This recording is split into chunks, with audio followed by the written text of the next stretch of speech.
You guys, I didn't want to say I told you so, but our guy, Ahn Cheol Soo, the third-party presidential candidate here in South Korea, broke through.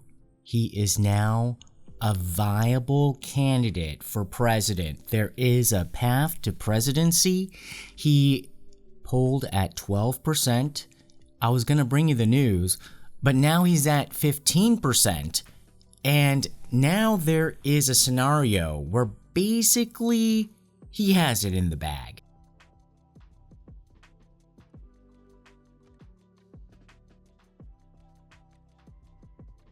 Okay, so before we get ahead of ourselves, essentially, if there is a three-way race maintained until election day, Ahn Cheol Soo would still get between 12 to 15% according to today's polling. In the lead would be Lee Jae-myung in the 30s range, Yoon Seok in the 20s range, and then Ahn Cheol Soo in the teens range, and then Sim Sang-jung in the single-digit range. And so that is the leaderboard at the moment. But what is so surprising is that when we went into the new year, we did see a doubling of Ahn Cheol Soo's numbers. Now, I wanted to bring you that news, but I first wanted to bring you, the whole scandal of the actress, getting into the D with Mr. Lee Jae-myung. But what is significant here is, where did these voters come from? They came mainly from the conservative bloc. They came from Yoon Seok's voters. What was happening in the meantime? Well, there's been a huge debacle within the conservative camp. That campaign has been like melting down. Not only was Mr. Yoon fighting off this negative publicity because of his wife and her whole resume scandal. I mean, the whole kind of supposed maybe she was a call girl, maybe she wasn't, that couldn't taint them, but lying on her resume, that kind of stuck. But more than that, there was this infighting between him and that really young guy that became the party chairman. Now, really, he was supposed to support the presidential candidacy, but there's been a lot of infighting there, and they haven't been able to get along. And so that was a really bad house divided, and it just blew up over the new year. Now, in the past few days, especially over the weekend, they spackled it over, they pretended to make nice. I still think it's pretend. And then, oh my god, it was a pathetic thing, but Yoon Seok kind of made this whole show about how he's saying that he's gonna show a whole new side, and then he's doing all this super pandering to the 20s guys who are more on the kind of I guess you would say maybe the reactionary side, the ones where they've been criticized for being anti-female. It doesn't seem like it's working, because the recent polling numbers show that if there is a combined candidacy, because the pundits aren't even stopping at oh my gosh, look at this meteoric rise in these polling numbers, because 15% is still not enough to win, right? But then the way that Korean politics works is the parties are looking at this and they just want to win, and parties are much more fluid here in Korea than they are in the States. So they're already talking about okay, Mr. Ahn, hey, you want to come join us? Hey, let's merge. And Mr. Ahn has been merging throughout his career and getting the short end of the stick. Now, most of the times, these third parties in America have lost the votes for the allied side, the Green parties have kind of lost the votes or the campaigns for the Democratic Party because they split that group. Well, what Ahn Cheol Soo had normally done is usually brought those voters over to the Democratic Party ticket or the more liberal party ticket. He definitely did that for the mayoral ticket before, the presidential ticket before, and I think he also did that for the mayoral ticket this time, and that was more on the conservative side. So the very interesting thing about Mr. Ahn Cheol Soo is he's doing that now on the conservative side. So this guy can kind of play both sides. This is why he's kind of like political gold, and yet he doesn't ever get to cash it in. So this time, I do not think that any of these parties are in a position of making him cash out. This is his turn. This is Ahn Cheol Soo's turn to be the one to cash in his political capital. He has been Mr. Yangbo. There's this expression in Korea to be yielding the right of way, being the nice guy, letting you have the turn. It's called 양보. Okay, Mr. Ahn Cheol Soo, 양보하지 마세요. Not your turn this time. And you have the leverage, at least at this moment politically. And so I think it is his game to play because in this recent poll, they showed that if the conservatives merged with Ahn Cheol Soo, kind of, said, Yoon Seok, please go home, and only had Ahn Cheol Soo as the unified candidate, he would earn 42.3% of the vote. And Lee Jae-myung would only get 28.9% of the vote. Clear victory. So obviously, that would mean that the conservatives would get the change in government that they would want.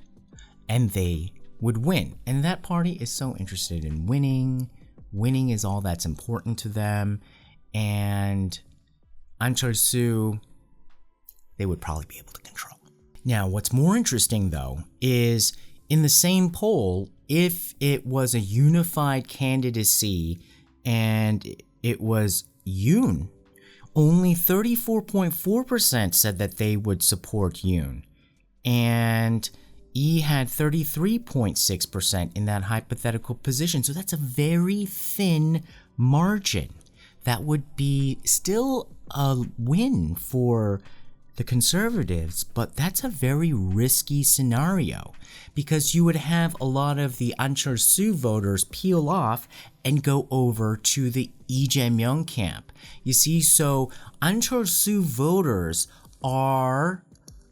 they go kind of both ways. They're in the middle. And when you kind of see the marketing even for the Ahn Cheol Soo political campaign messaging, it is very rational. I would say, like, if you look at it, it is kind of like if you go to a supermarket, it is very rational. It is probably as middle of the road, very kind of mainstream, logical as you can get. You get to like the kind of like Yoon Seok side, you get kind of like the fanatical people who are just like, oh my god, like a little bit crazy. And then on the other side, a little bit crazy too.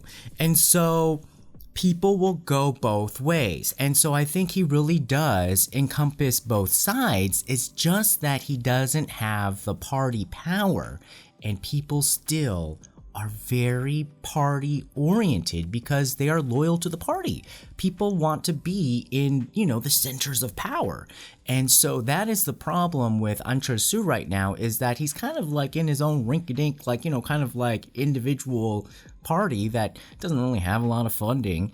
And so if he can merge with one of the parties and then be in the driver's seat this time, instead of being the one kind of like where they're like, hey, come on, just come over here and give us your votes, and then they kick him out. No. This time, he comes in and then he gets to be in the driver's seat. That's how it should go. Because conservatives have to think long and hard about this. Because if they do not vote for Ahn, they are guaranteed to lose. Because under that situation where Ahn Cheol Soo does not 양보해, where he just runs and does not merge and give up his votes, they will lose because Lee Jae-myung is almost guaranteed to win because he will get about 34% of the votes. Yoon Seok will get about 26% of the votes. Ahn Cheol Soo will basically take away 12% to 15% of the votes, and they'd be underwater. So they will either have to then vote for Ahn Cheol Soo anyway at the ballot box and just leave Yoon Seok behind, and then just reorganize the political parties later, which is no big deal in Korea as much as it is over in America. People just do that all the time. So you just kind of do it on the back end, or you do it on the front end. If you do it right now, you're essentially guaranteeing that you're going to win, and you can make a more unified, stronger push against Lee Jae-myung right now and be guaranteed to win in March, rather than be all on pins and needles and still be fighting and like be a mess, because they are still a mess right now, and we'll kind of go over that. Today I just wanted to focus on, wow, the meteoric rise of Ahn Cheol Soo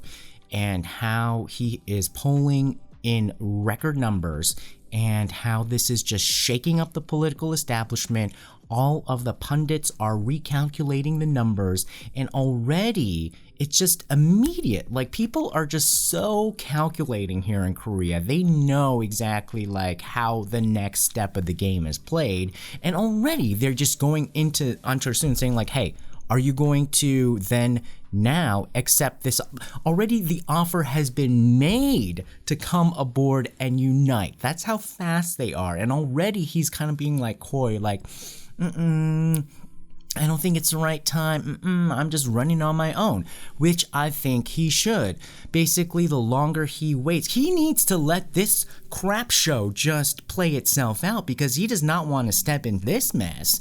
And the longer he waits, the longer he could wait out, like, let this mess just, these players who are at each other's throats just finish themselves off. Let the entrails be cleared from the arena and see who's left, and then come in and say, look, you want to merge the parties? Let me bring my people in, and then we can go somewhere. Because let's make this party the Ahn Cheol Soo party and see what kind of conservatism can be merged with a little bit of progressivism, and kind of maybe edit out a little bit of the crazyism. Maybe that could be a little bit more of the, you know, conservatism that some of the people are looking for.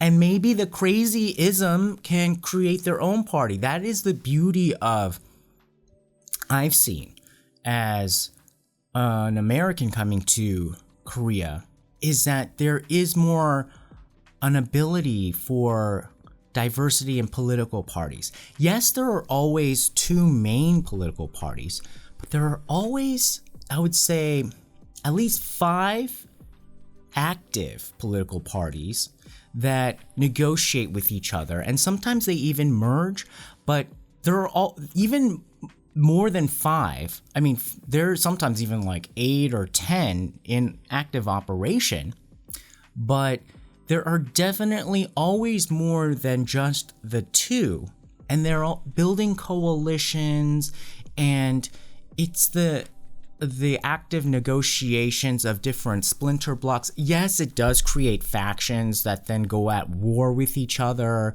later on, but then at the same time, it does organize ideological blocks even within the party, so that during one administration, even within one, like, let's say liberal camp, one side of that liberal camp's agenda goes through this time.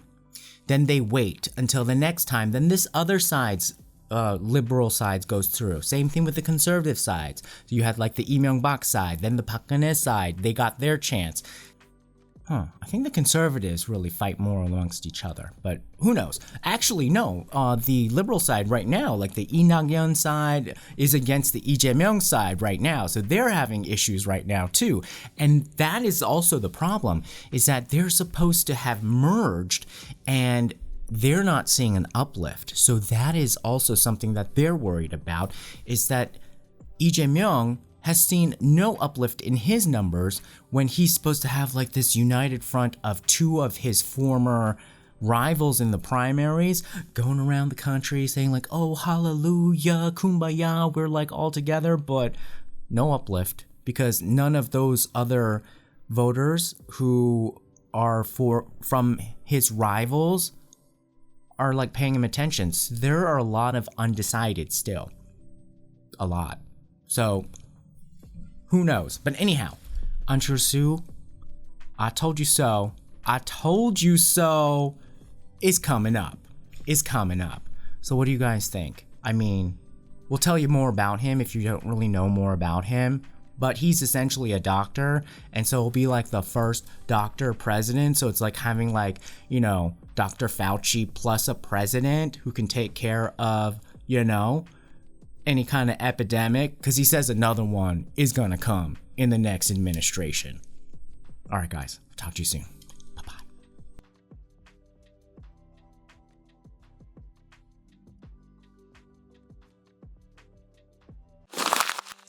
Tune in next time.